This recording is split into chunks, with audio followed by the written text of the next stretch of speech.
আসসালামু আলাইকুম সবাইকে। আজকে কথা বলবো one of the greatest iPhone in Apple history, iPhone 11 নিয়ে। সো অনেকেই জিজ্ঞেস করে থাকেন ভাই যে 2025 সালে আইফোন 11 কেমন পারফর্ম করবে, কীরকম অবস্থা, নেওয়াটা কি ঠিক হবে কিনা। এখন ভাই দেখেন, আইফোন 11 2025 সালে এসে 2025 সালে এসে হচ্ছে 25 থেকে 30 হাজার টাকার মধ্যে পেয়ে যাবেন। ইভেন আরও কমে পেলেও পেতে পারেন। So it's a good deal.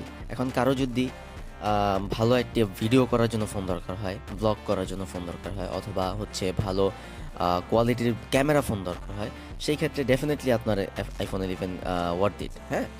আবার যদি কারো দরকার হয় একটা অ্যাপেল নিব কিন্তু বাজেট কম, সেই ক্ষেত্রেও আপনি এটা নিতে পারেন।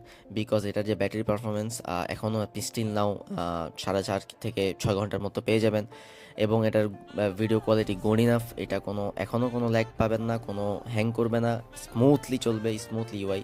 সো ডেফিনেটলি আপনারা 2025 সালে এটা নিতে পারেন।